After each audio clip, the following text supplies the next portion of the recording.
This is Joe Towne. You're watching the Break It Down show. I like it. Intensity. Intensity is awesome. Yeah, I dig it. Hey, so great to meet you. Here's the thing I love about folks in Hollywood, and I'm curious what you think about this. Someone could say I'm an actor, or I'm a coach, or whatever it is. I'm a chef, and we don't really have a lot of context for that. Maybe in Des Moines, like actor, wow, Hollywood, wow. But you and I both know you can be these things, but at different levels. You know, like, are you an actor that's actively chasing auditions? Are you working on your one-man show? You know, there can be so many things. So when you say you're an actor to somebody, what do you, and the other thing is anybody who's an actor is usually slash a couple things, right? Because that's just how the modern world is. So when people ask you what you do, what do you say? Yeah, I say I'm an actor, a creator, and a coach. Okay. All right.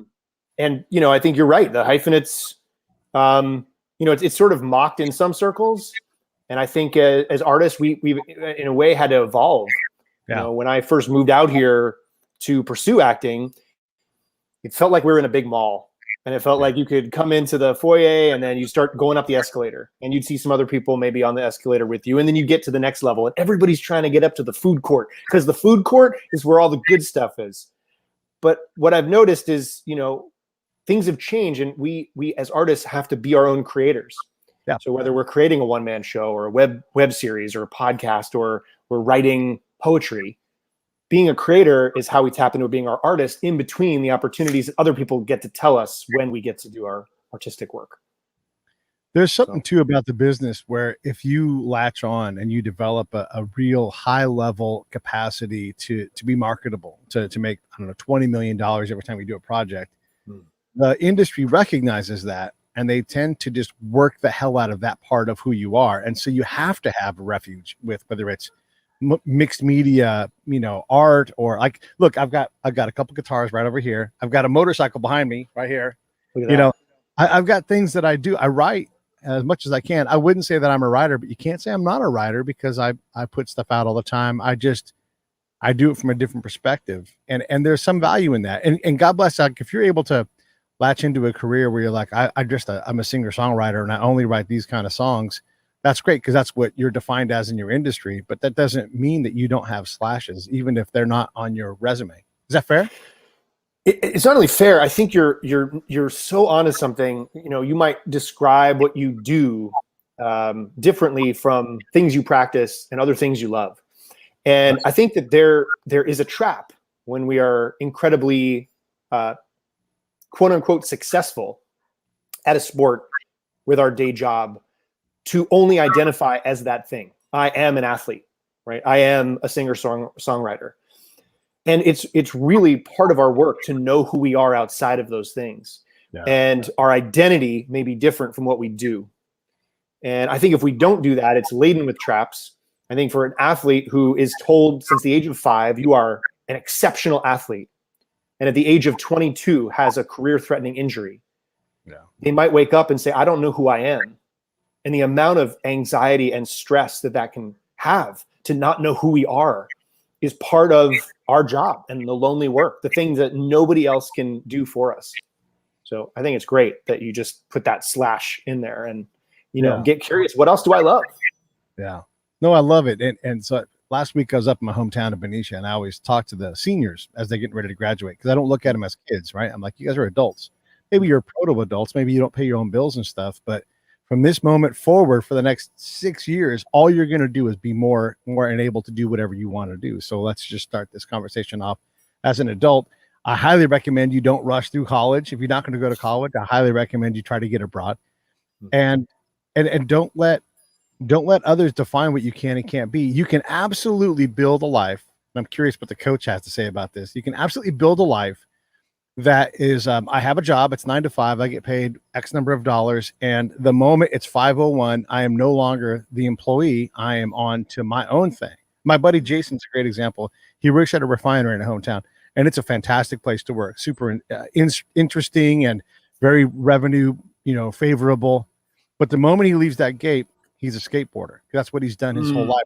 50 years old. And look, this guy skates so hard, like he gets something broken, he gets a surgery, he rehabs, and he gets right back in the bowl and starts skating because That's what drives his happiness. So he has his earning potential, which drives his ability to grab his skateboard and go hang out with all his legend friends that skate at the level that he does. And you don't have to, those things don't have to be the same thing. They can be distinct things in your life. Like, that's work. This is who I am. I love that. And what I'm hearing is, some of what you share with the students, first of all, is I am respecting who you are. Yeah. So that's, I think, what you mean when you say, like, I speak to you as an adult, right? As opposed to baby talk or something. Right. I'm speaking to you with your own agency and honoring the individual that you are. And I also hear, there's something to me about being able to put all the things we do into one type of practice. Here's what I mean by that. As an actor, so many actors don't know what to do when they're not acting.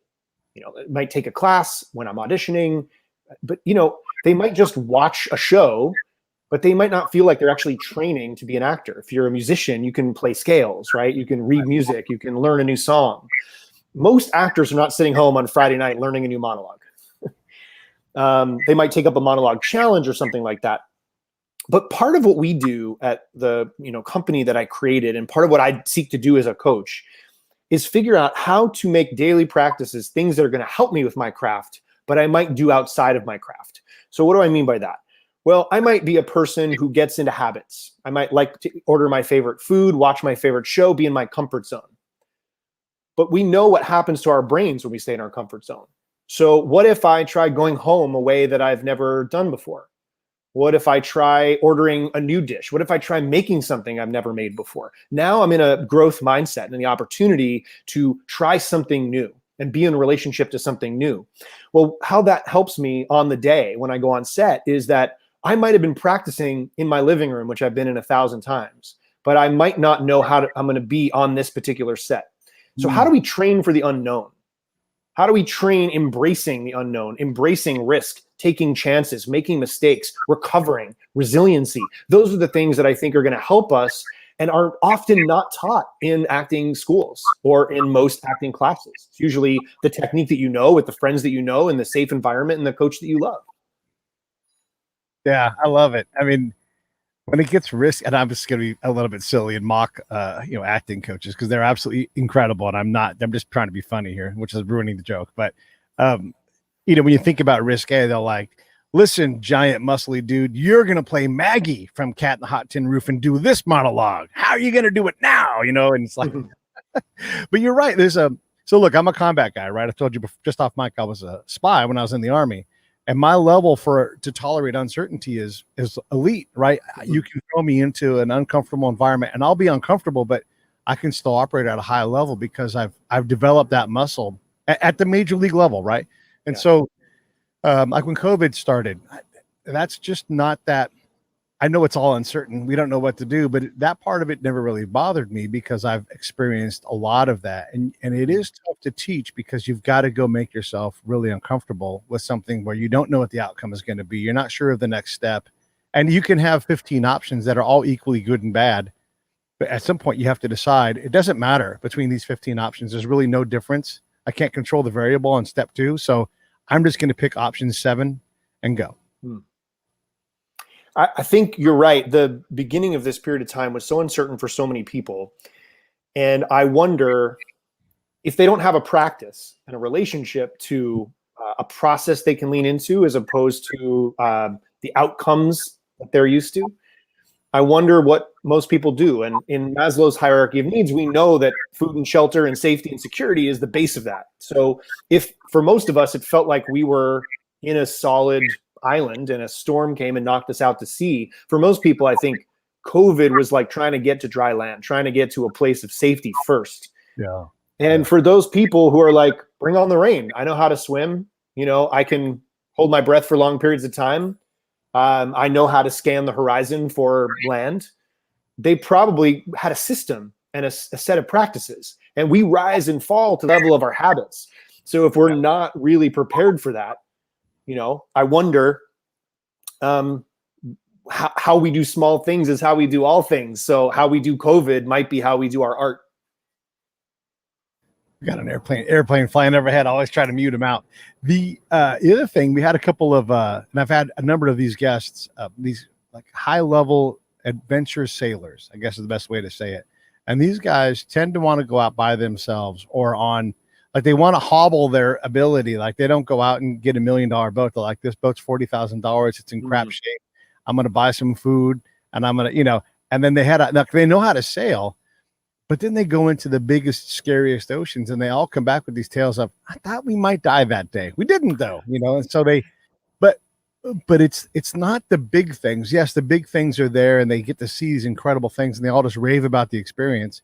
But I'm fascinated by the day-to-day details of how you stay alive by making sure you stay in motion, constantly working and checking, and also trying to get sleep when you can, because you might grab 90 minutes here, but not sleep for 4 days because the storm requires undivided attention. And these guys are so clear as a bell as to why they do it and what the experiences are. And it's clarity you don't see from, well, look, I've had 1,100 shows, and they're among the most clear-minded people that there are. They know what's important, and they know how to do their practice, and they're all working to go out and find the next thing. And they don't look for a thing. Like for them, sailing across the Gulf of Mexico is like, meh, that's just like a day trip, like it's nothing. They want to do something that's bananas crazy, because not that they're adrenaline junkies, but because that's what the practice requires of them. What I love about that is there's a spirit of adventure, and I'm always down for an adventure. The amount of risk and the amount of restriction that we might put into our seeking adventure might be individuated, because if you're sailing for the first time and you go out trying to do a 15-foot wave, might be overwhelming. Whereas for somebody who's already surfed 15-foot waves, maybe they want to go 20. But I love the idea of practicing restriction. There was an amazing jazz pianist, Keith Jarrett, who played this concert called the Colne Concert one year. And when he got there, piano was out of tune. He was not rested. The conditions were not favorable, and he almost tapped out. He almost said, I don't want to do this show. But something inside of him saw the spirit of adventure, and he said, I'm going to play anyway. And when people came in and they sat down, there was this sound that filled the auditorium. It's sort of like if you've ever been in a theater and it's like time to take your seats, there's some music that plays. So he started by imitating that sound. And then he explored from there. And it's revered as one of the most incredible concerts ever. And so the idea of practicing that restriction, it's the reason Yo-Yo Ma starts on the wrong note and then practices getting onto the right note, because he's training resiliency. How do we bounce back from mistakes? And so I think that most artists, and I'm going to say most artists are probably pretty lazy about giving themselves restrictions to battle through. It's something that I think artists can learn from endurance athletes, from, whether it's adventure sports or the military, or whether it's elite athletes and coaches.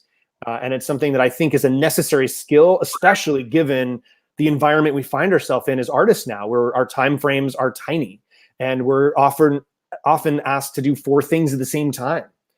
So if we're not training that, I think we're at a disadvantage. Yeah, fair enough. I heard you say, sorry, you mentioned something really important, which is recovery. And you said, if I know that I need to sleep because I'm getting those signals in the dashboard light of my body and my mind, I take advantage of that.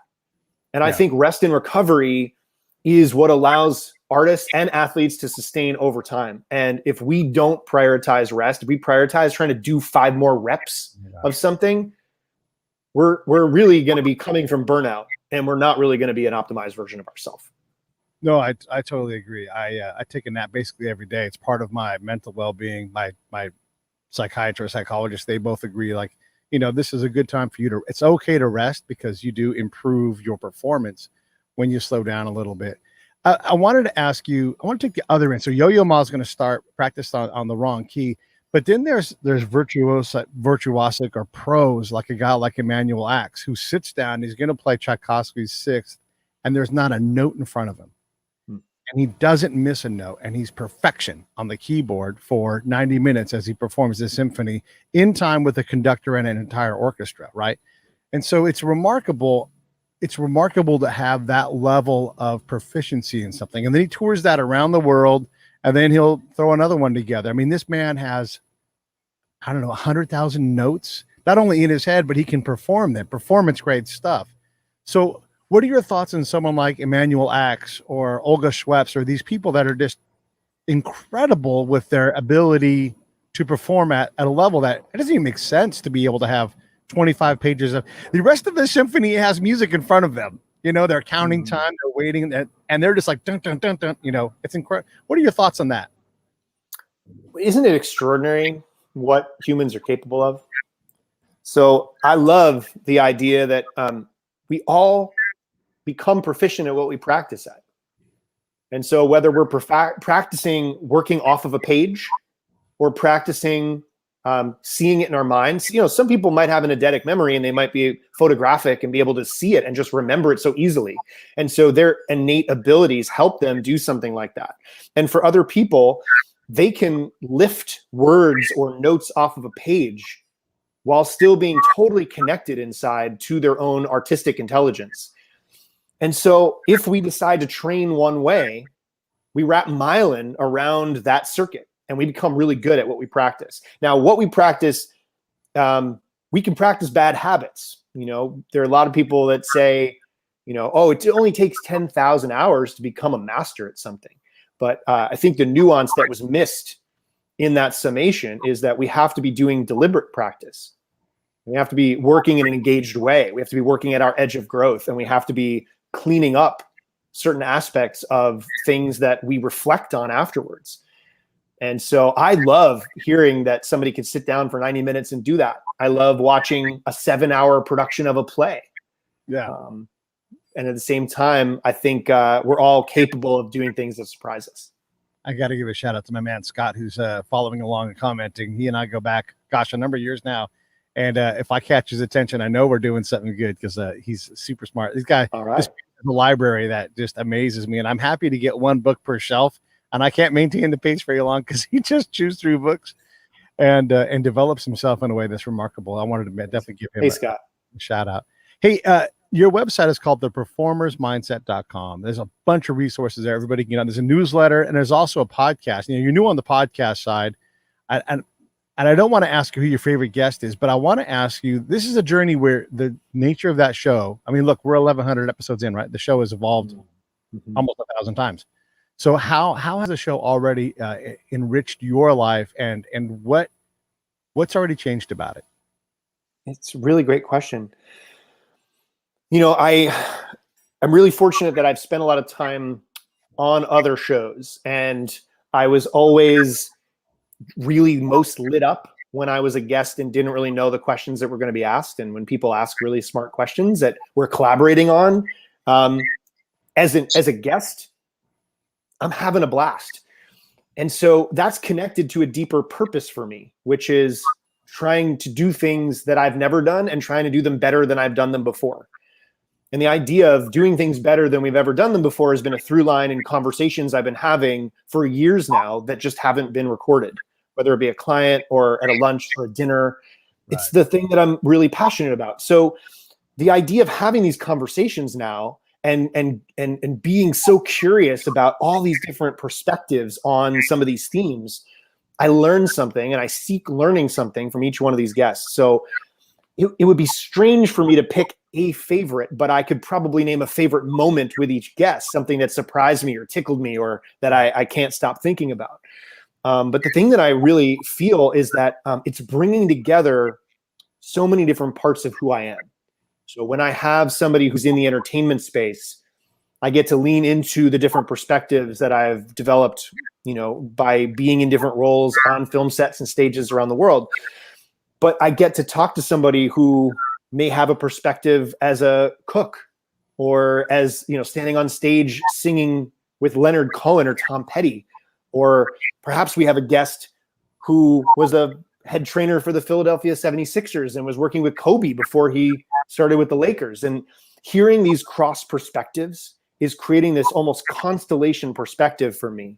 And it's my biggest wish that by the end of this first season, when people listen to the collective of conversations we had, that they have a new perspective and they're going to hear similar themes and patterns and reinforce perhaps an invitation for them to get better in their own lives. One of the things that I believe I've picked up from my show is the ability to synthesize wisdom and take it from this guest, and just to understand what the playing field looks like from a lot of people playing on a lot of, our show it's a wide array. You're on here today.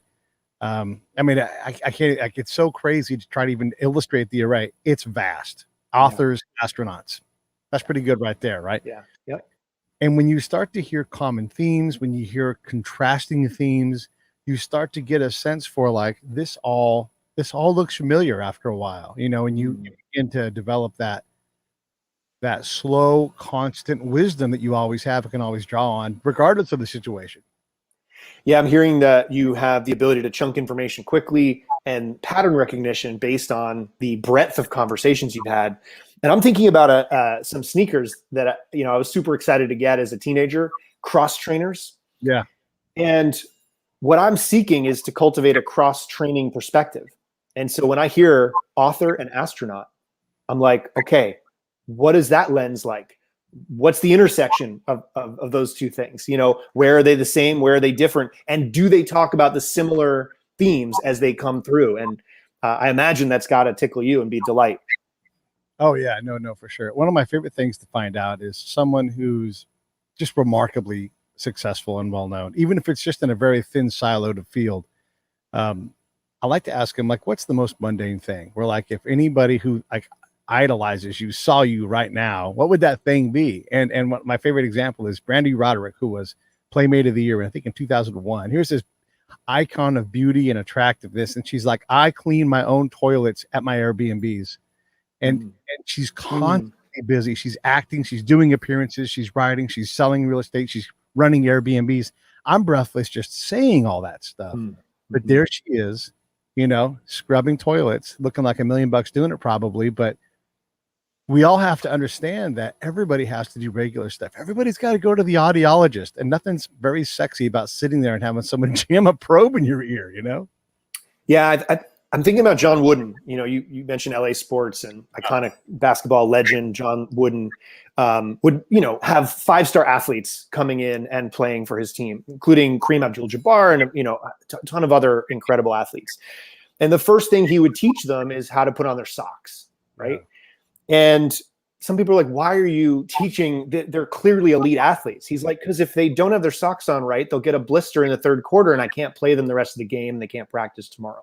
So it's the little things. And if we can do the little things better than they've been done before, I think we're going to be an incredible advantage. And when I hear about somebody cleaning their own toilets, what I get curious about is that them going the extra mile, leaving things better than they found it?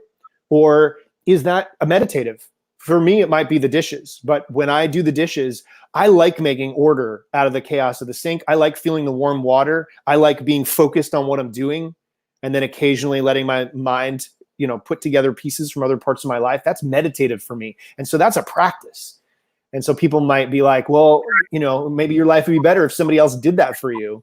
But then I'd be finding something else that allows me to meditate like that.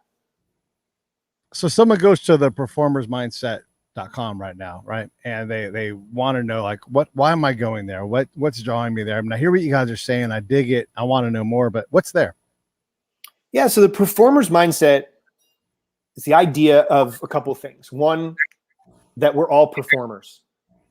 And I don't mean that that's our craft. I mean that we have to get switched on for life's biggest moments, whether it's going and doing a speech at you lose a parent and you have to get up and do a speech in front of all the people that mattered in their life that showed up, or whether you have to go across the country and you haven't traveled in 18 months.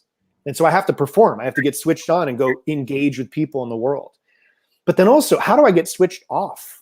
Like, maybe I have a great day, a great success at my business, but then I'm up till 3 a.m. because I can't deregulate and switch off. And so we believe that those two things are undertrained, the waiting room and the drive home. So that's where we start. We start with training the waiting room and the drive home. And it's systematic, and we think it applies to anything that people have to do anywhere in the world. But we also are trying to do things more efficiently than they've been done. So, we train a lot of actors. And as actors, we have to memorize a lot of pages of text. And sometimes we have to do it in shorter time frames than we were trained in. So we might go to theater school and have 6 to 8 weeks to do a play. And now we have 3 hours or an hour and a half or an hour. Right. And then the biggest thing that I hear is that I don't trust my work. I don't trust that I'm going to recall what's being asked of me. So 2 of us were young parents a few years back. I have a almost 5-year-old. And so the amount of time I had to prepare for these auditions, which matter to me, was truncated. And we made a pact with each other, which is I don't want to sacrifice quality, which means I got to change my whole system, my whole approach. So we created a program which allowed us to be more efficient than we'd ever been before without sacrificing quality. And it worked so well for us. And we put it to the test when we were going up for the lead role in an ABC show or a brand new movie that we said, we have to tell other people about it. And it's inspired by, a music camp up in the Berkshires where they learn a year's worth of music in 5 weeks. And we thought, how? And so there's a couple of foundational principles on how. And we think that there are alternatives to memorizing that could help a quarterback learn a new playbook on the fly or help somebody with their presentation. And so it's basically the idea started with actors and athletes in the intersection of the two. We started working with young quarterbacks at the Elite 11 camp. And then we started being invited to the executive space. And we thought, why do billion-dollar teams get to study athletes, but artists don't get access to that science? Well, okay, how big corporations have access to incredible funding. What about the rest of us? So you'll see athlete, artist, executive, and then everyday. And the idea is not only that we're everyday people, but the idea is what can we practice every day that make us 1% better over time? And so that's the thrust of what the performer's mindset is seeking to do, is take things that other people have access to, make them super simple, relatable, and actionable, and give us some tools, because I think a lot of us could use them. Oh, I can't hear you all of a sudden. Was there a plane? Yeah. I had there's an airplane going overhead. After you're talking about athletes, and then people have long time investment into what they do, or actors who are trying to fine tune certain aspects. Maybe they're rough tuning some things, but what about someone? And you mentioned the whole thing you started off with someone passing away. My brother passed away just over a month ago, or just under a month. I'm so sorry. Actually, his GoFundMe is going by. If anybody's watching the show wants to support, that'd be the best place to do it. When someone passes away, it's a heavy load and it's an emotional load. And sometimes you have to do the thing that people fear almost the most across the board. And that's speak about the loved one that you have.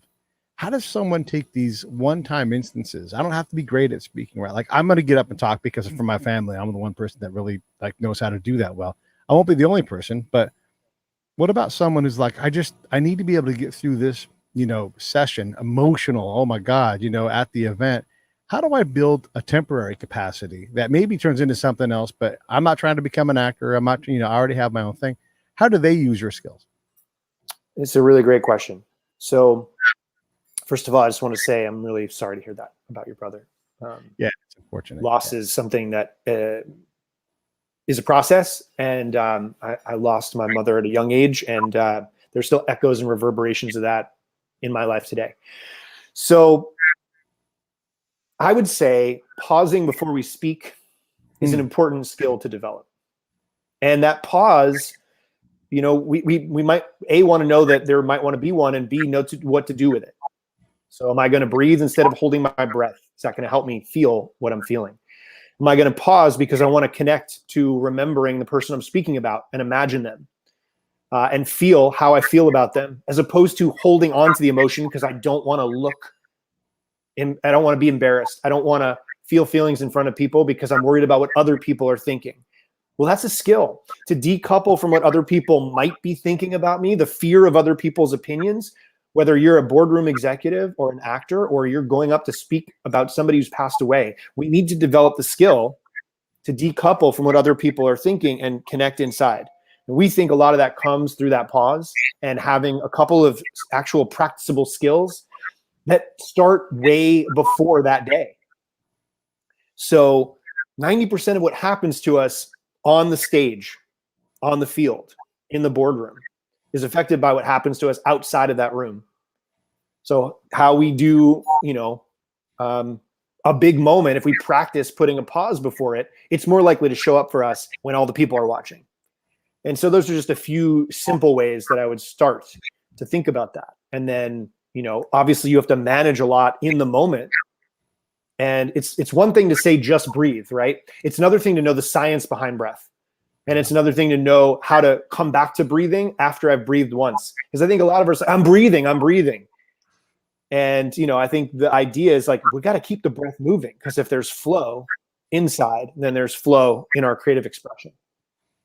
No, I love it. It's such a great reminder. So many times we use flight or flight, but there's other parasympathetic responses that are primal, and one of those is freeze. And it's not a bad response. It can be an untrained response. That's bad. But if you were there, you're speaking in front of a crowd, that pause does something for all of us. And it does something for you too as the presenter. And maybe you pause and you look up, or a pause and you close your eyes, whatever it is, and it gives you that moment. And I want to say this to anybody who's going to speak in front of a crowd, especially at a funeral. You don't have to say the words, I told myself I wasn't going to cry, because it's okay to be emotional in this setting. Everybody's going to go on the ride with you.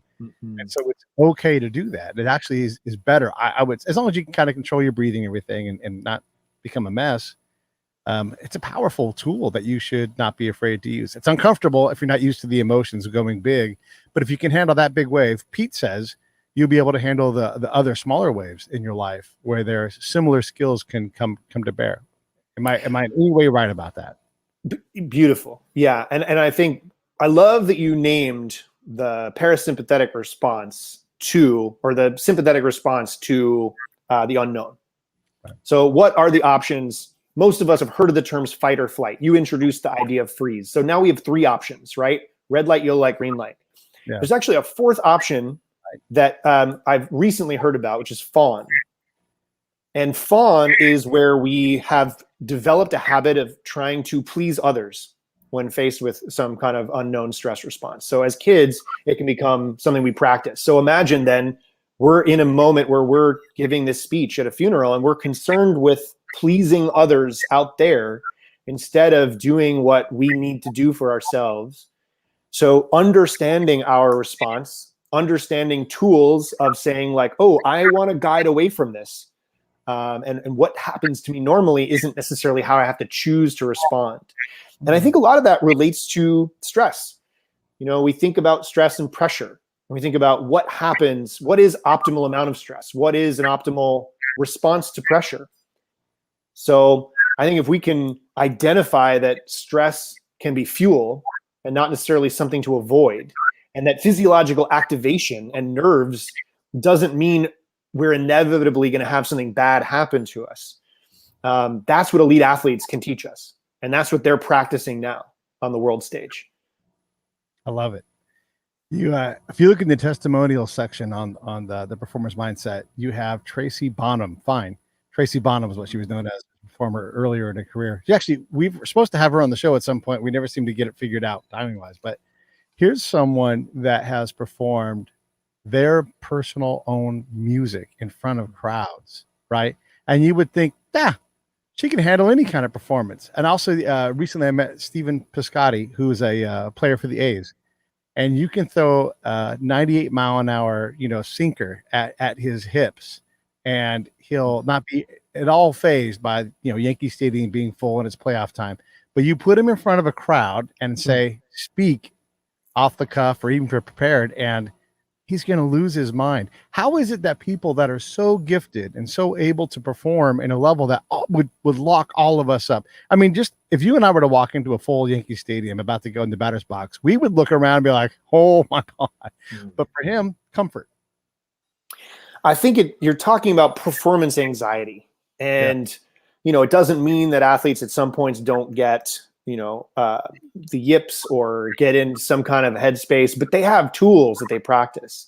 And I think about pilots, right? Like we think about a destination from here to there. We look at a map where we fly, and it's usually a straight line on a map, but that's not what pilots experience. They take off and they're constantly adjusting to turbulence and weather.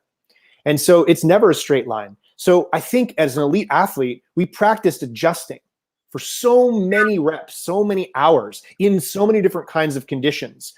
And what most people don't train is media training, right? And most media training is like, stand here, look here, don't talk about this.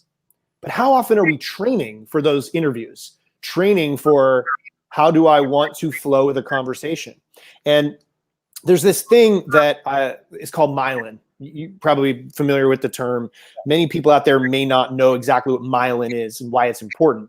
But when two nerve endings are talking to each other, for a long time, we studied nerve endings and thought, okay, that's how we can maximize efficiency of a circuit.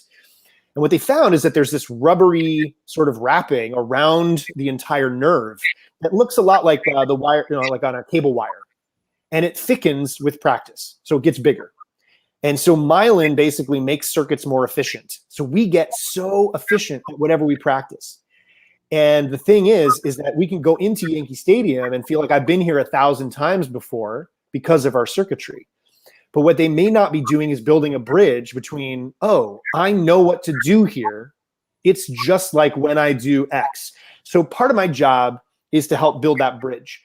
I had an MMA fighter who I was working with who was tops in the world for quite some time, and she was making the transition over into film and TV. And I was curious. I said, okay, you're looking at this as something I've never done or done very little, and here's something that I've done millions of times. I said, when you are training for a fight and you're preparing for a fight, do you plan the whole fight? She says, no, it's impossible.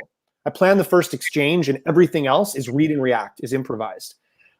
I said, I think that's the framework of how to approach a scene.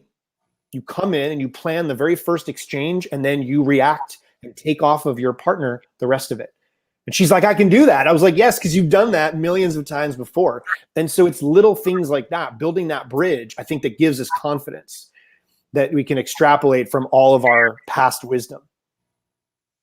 I had the D'Ambrosio twins on. They're a young set of twins. They act, and they've been on, gosh, just for everybody at home, they've been on a bunch of things. And they're just, I think they're 16 right now. But they've been acting since they were like 2 or 3 years old. And so they're old heads in the business, and they get to work all the time, and they still are learning so much. So they recently, one of them did a movie with Mel Gibson, and Mel has done it so many times. And, Mel's just like a wonderful director. I mean, Apocalypto and all these movies that he's done, just like they're epic, but he doesn't mind spending time because, there's magic in the art of some improvisation within the script.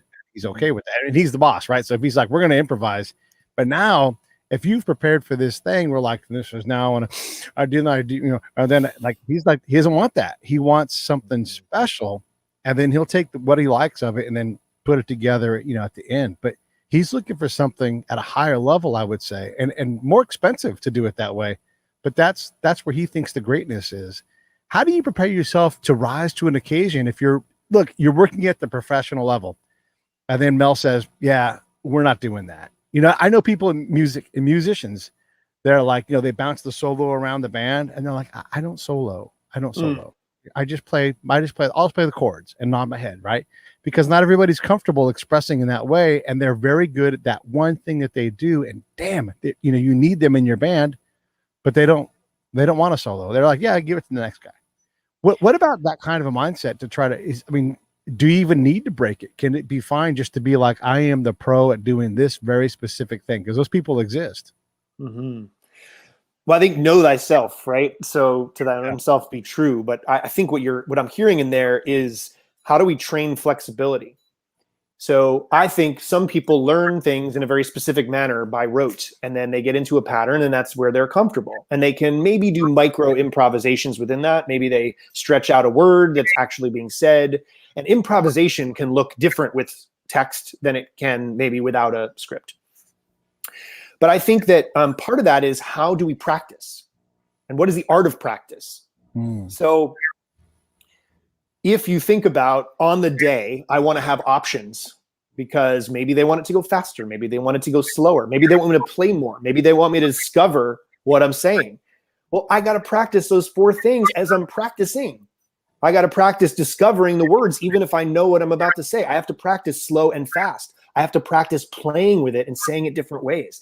And to develop that process takes time, but it allows us to train, because we practice the way we want to perform, right? Yeah. So we try to reverse engineer that. So we prioritize flexibility in the way that we train for things. And it may not seem faster at first, but we think we got to go slow to go fast. And by the time we get there, we'll be able to roll with no matter what our collaborators throw at us. Yeah. No, there's so many things to talk about within this. It's fascinating. In the MMA world, the Russian approach to fighting is less dynamic. You're not trying to go to 80, 90% and sustain that over and over again. You're going at 40%, and you're working on you're working on it from a different, more sustainable point of view. And these guys are neck breakers. I mean, they are awesome. So their approach for sure works, as opposed to our more like, I'm going to wake up before you. I'm going to work out harder and longer than you. I'm going to go to bed later than you, and I'm just going to out you. Meanwhile, the other guy's like, I train. If I want to roll around on the ball today, I roll around on the ball. Zach Greinke is a great example of that in baseball versus Clayton Kershaw, two Dodgers. Zach would be like, today's the day when I'm gonna, and then he does whatever he wants. Where Clayton is like, it is now 8:05, it is now 8:07, and everything is regimented, right? And so, to thy own self be true. Do you owe it to yourself as an elite performer to break down some of that stuff to test yourself? Even if you go back to the old mode, do you have to go out and do this a different way every now and then just to kind of make sure that everything, because you can build up so much muscle memory that you only have one muscle. You only can do one thing, right? Yeah, I mean, I think about MJ when he decided to play baseball for a bit, Chicago White Sox. And, in the documentary The Last Dance, he was talking about how this is going to train your muscles in a different way. It's going to make you less efficient as a basketball player. And so he had to relearn how to play baseball and then relearn again when he came back to play basketball. I think that regiments can be really valuable. You look at LeBron James and you look at his regimentation around sleep. You're a napper. He's a napper. He does it every day. The temperature has to be set at ideal conditions. Our bodies get used to that, and it allows us to be efficient at what we're doing. And, I also think that sometimes we are outside of our home and we have to do things on the road. And so we have to be flexible as well. And I think it's incumbent upon us to know two things. What are the principles that we want to be consistent with? The spirit of it, the essence, not necessarily the form. Like, what is it that practice is for? And then to check ourselves, like, am I really being optimal in the way that I'm doing things? Because if we value optimization, we might need to shake things up and try something new. And I think the great motivator of change is pain, right? You hear sports psychologists say that when things aren't working anymore, or there's an injury, or my swing isn't having the results I want, then I'll change. And so some people might need to go through the off season and use that to recalibrate and reassess and say, is there something that I can be doing better than I've been doing it? And so that's the part that I think is very personal. Yeah, the very personal part, and the exploration too. When you talk about different skills, again, like what you do well versus where you need to work on your game. And it's often easier to go grab that 7-iron that you whack the hell out of. But where the work really is in grabbing that 5-iron, or even better, making better decisions before you grab the 5-iron and getting mentally set. I mean, there's so many areas that you can get, I think about the Brady Bunch when Mike and Carroll switched roles for the day, and she's trying to teach the boys how to play baseball. She's like, you got to have your arm up this way and your other arm that way. And and then all of a sudden she can't move because, she's overemphasized every single motion. Everything was true in the book, right? But she didn't know how to do it. And so, and then the next day they're both like, oh, I can't move. It's funny how you can be over. Okay, here's the example I really want to use. If you and I were to go to a golf expo in Las Vegas and we took the advantage of every stroke offered in that building, one stroke, I got a stroke for you, we would play a negative number for golf because everybody's trying to give you a stroke. Reality is the work is somewhere else. I mean, yeah, go in the building and take a look around, but what's going to take a stroke off your game is not that one thing or this one thing. And it's hard to know where to invest your time because you do have to maintain your big muscle, but you also have to work on those things that are on the fringes, and every now and then you got to get back to basics, right? How do you balance that out? I mean, there's so many things to do. You don't want to get locked up by doing too many of them. How do you determine where the work is? It's a really important question. And it's part of what we're exploring with this company, which is We think there are a lot of coaches and teachers and institutions that help us with our craft. And so if you look around, people's bodies are in peak condition. Their craft are at all-time highs. But our practice habits and our mindset, that's the next frontier. So it's not just what we do, it's how we do it. So we think that prioritizing things like rest, recovery, and sleep, we think that training deep focus, we think that turning down the knob on negative self-talk and training confidence, we think that being able to welcome our nerves, not just an idea, but actually do that, to when somebody says relax, know what to do next. We think that dysregulating afterwards and reflecting so that we can look back at the tape and use it to get better, that these are underdeveloped skills, and that most of the time we're doing, and we're not being. And most of the time we're just going through the motions and we're not reflecting and choosing a new approach and a way to get 1% better over time. So what I think is create a framework. And so when I'm working on my craft, tap in, lock in, and do that, giving my all for X amount of time. But we've also learned a lot that 2-a-days are no longer helpful scientifically. The idea of burning ourselves out is no longer the ideal way to show up on game day.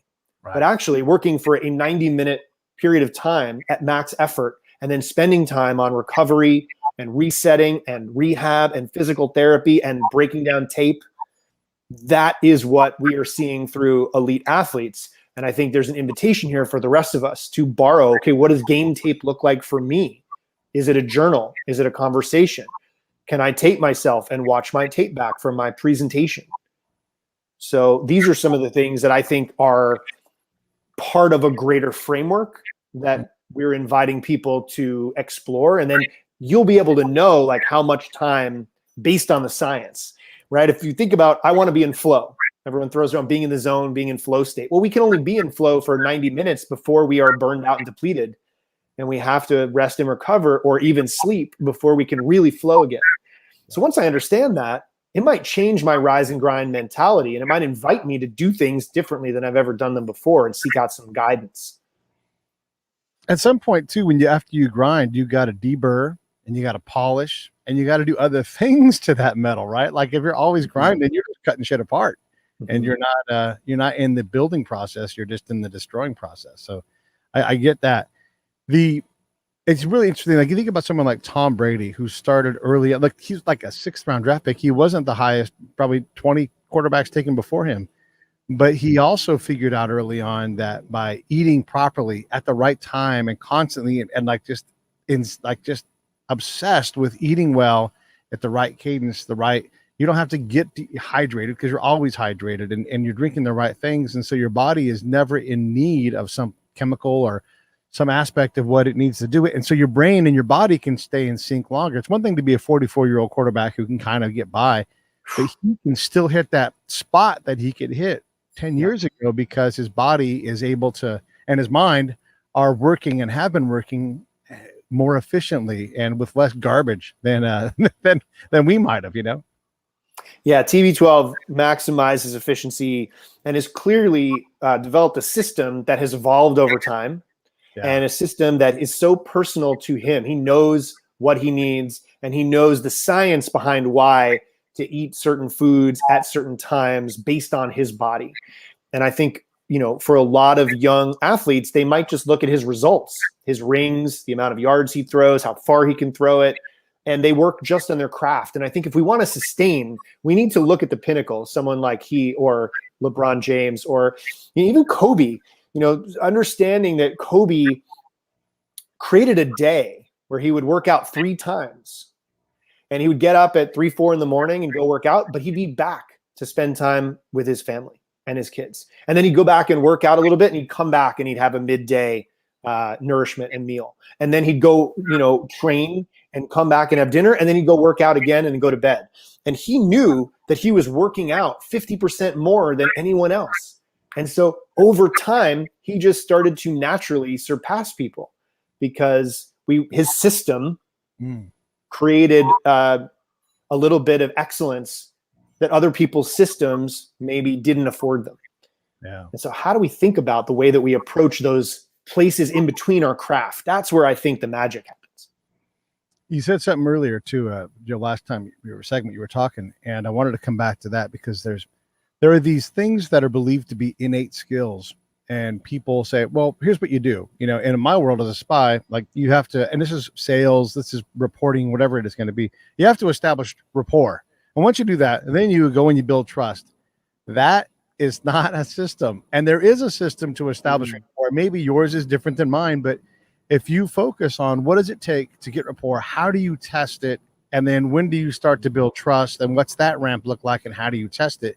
So that as you're doing these things, like if it's so important to get it right, you should be able to break down the core elements of it so that you can recognize, oh, I can advance here now, or I might want to slow down because I maybe have lost them. Let me test and see if, you know. And so if you don't do that, if you just consider innate, or you don't have anything more brilliant to say than establish rapport, well, then you just said two words that anybody can say, you know, and that's not coaching. That's just, look, John Wooden doesn't say tie your shoes right. He's like, now we're good. Now you got your socks on. Now we're gonna work on tying our shoes. and you know, I'm not exaggerating. Like you might spend an hour learning how to do that stuff, and he would be very particular about it because he's like, he didn't believe in that innate thing. You don't just lace him up and go play. Not for me, because we win championships around here. And how do you win championships? Put your damn socks on right. You lace up your shoes, and if you leave some money in my sofa, I'm going to know exactly how much it is. I'm going to mail it back to you, right? I prefer on what it meant to be a champion. Yeah, I love that. And build rapport is a skill, and it's a developable skill. We have to know that that matters, right? Connection matters, relationships matter.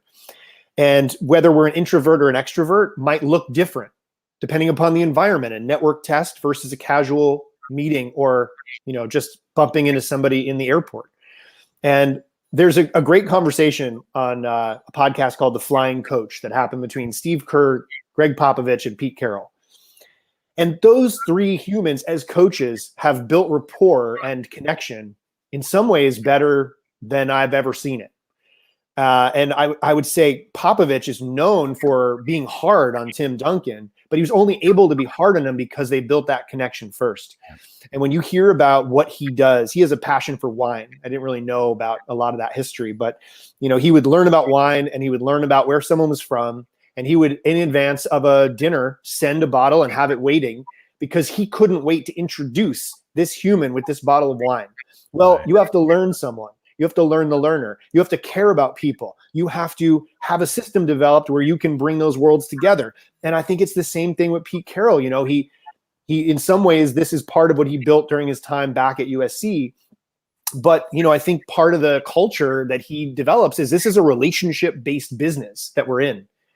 So whether it's for a period of time or for an extended period of time, he wants to help people be their best selves the entire time. He's thinking about an optimization of self. He's thinking about the work that he, you know, would talk about years ago with the founder of Esalen Institute, you know, and the idea of optimizing self again goes back to Maslow's hierarchy of needs. And if he can value that as part of his coaching pyramid, you see it play out time and time again.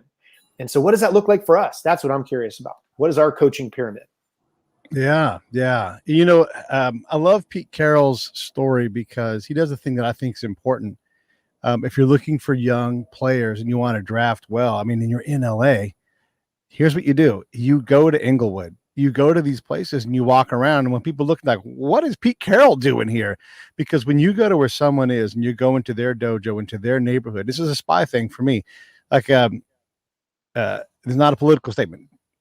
When Kamala Harris, our vice president, wouldn't go to Del Rio, Texas, where the immigration problem was, I did, because that's where the reality is. And whether you have an answer or not, you have to go talk to those people if you want to convince them that you care. Because if you don't show up, then you clearly don't care enough to go where the problem is. And you get real, incredible truth when you do that. And so when Pete Carroll goes out, he doesn't have to sign every kid he meets, but he is part of that community. And so when he says, I am part of this community, they know it's true because he's not afraid to go walk around some bad neighborhood. He's looking for people. He's looking for people he can help.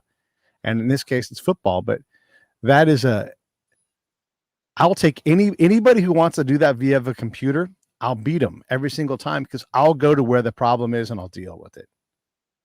Yeah, I think you're right. I think, one of the things that Pete valued was people. And so whether it was on his staff or the fan base or Yeah. going, late night at 12:01 a.m. without any cameras into have conversations with people and see how he could help coach them up, listen, and eventually worked with, you know, local law enforcement to try and create a better LA. And that was his charity, right? Build a better LA. And I think part of that is, do we value the community, or are we just asking them for them to buy tickets? Yeah. There was something that you talked about at the beginning, which is like somebody clocks out at 5:01. And one of my favorite guests this season taught me something. And he said, when you go into any kind of teaching or coaching or performance, seek to be transformational, not transactional. So you can tell the difference. Somebody that clocks out at 5:01 and they're just like, I'm out. No. And you can also tell someone who's willing to stay behind and have an extra conversation for 5 minutes because the person in front of them needs an ear. And so if we can all just go one step beyond and look at every opportunity that comes up as an opportunity to be transformational, imagine the wave we could create. Yeah. There's a guy I had the show. He said one of the commanders he had said, you can always do one more thing, and it doesn't have to be a big thing. It can really be the simplest thing. Buddy Hackett, before he performed on stage, right? Didn't matter what the stage was, didn't matter where it was, didn't matter if there was a balcony or not. He always looked up to the balcony and waved at everybody, even if they didn't exist. And he spent time doing that because he's like, these people spent their money. They may be falling in love tonight. I'm going to acknowledge the room and I'm going to spend time doing it. And everybody's going to know that I value their time. And this is before he's even said one joke, and the crowd's already going bananas for him because he just knew how to work that energy. And it's a thing I always think about, like, how do I do what Buddy Hackett did in whatever it is that I'm doing? How do I wave to the back of the room, let him know I see him? Well, I think part of that comes from simply considering another perspective than our own. And I think in a time and in a world where, there's a real allergy to putting ourselves into other people's shoes because maybe what they're saying we don't agree with or pisses us off. One of the things that I really was so fortunate was I was invited to travel as a kid. My high school had a program where we could do exchanges, and my family, I was really fortunate to go with my grandparents on occasionally a trip to some place I never normally would have been able to go. And I think being able to put myself into another perspective, another lens, and seeing outside of my own stuff and my own small circle help me cultivate empathy, help me cultivate a cross-training perspective in the world. And as we're thinking about where to, have our son go to school, I keep hearing this phrase, global citizen. The idea of, like, what does it mean to be a good citizen or a global citizen? And I think it's connected to the spirit of what you just said, the idea of we can always do one more thing, the idea of caring about others, the idea of putting ourselves inside their shoes. And so, look, as actors, we've been doing that the entire time we've been learning how to act. We have to put ourselves inside the mind and heart of somebody else and not judge them, but embody them. And so I think there's a lot that the rest of us can learn from that practice. And it's something that I think artists do better than almost anyone else. Tell us about your team. There's all these gorgeous people, Hillary and the whole crew there, Yogi Roth. Tell me about your crew, because they look like they look fantastic. Well, thanks. I'm so fortunate. This group of people, number one, we are all out there doing our thing on a daily basis. We're making shows, we're hosting, television shows, we're teaching at universities, we're creating films. And we're also doing our craft. Some of it might be applied to improvisation or voiceover. Some of it might be on a football field. Yeah. But we're not 20 years removed from this industry. We're doing it during the day and talking about it at night. So that's number one. Number two, everyone brings exceptional skills. Some people might be a little bit more playful in their delivery. Other people might be tougher. Other people, might be just a big loving heart. But I'm so excited because I learn from each of these people. And these are people that I've occupied space with for a long time, and we trust each other. And, we sometimes are in industries where we book jobs. So we have to be flexible. Somebody might need to sub out, somebody else need to step in. So it's next artist up, right? So we've been traveling together for some time. We always push ourselves to try something different. And so what's exciting is we're always learning from each other, and other people just happen to be watching. And so I really think the community of artists and executives and creatives that we've been building, and also the people outside of our company that we huddle up with and collaborate with, it's just a joy. You know, it feels like something that we can't wait to be a part of. And we hope that other people pick up on that when they come and hang out. Well, that's the kind of magic I like right there. Stuff that makes people want to be a part of it. You know, when you look around the room and you're like, why'd you guys pick me? You guys are all so incredible. Those are the best groups, when everybody's just amazed that they're there and everybody's doing great things. Hey, listen, I don't want to take any more of your time. You've done such a great job, and I really appreciate you coming on. Stand by for 1 second. Let me close this thing out. Okay. Hey, thanks for watching the show. I really appreciate it. Right here, you can subscribe. Please do that. It makes the show grow. Hit that notification bell so you know which incredible guest is coming up next. Down below is the PayPal link. You can put a small subscription in. That is an enormous help. All that money goes right back into the show. And then right up over here are the next episodes you should listen to, curated by yours truly. Thank you so much for watching the Break It Down.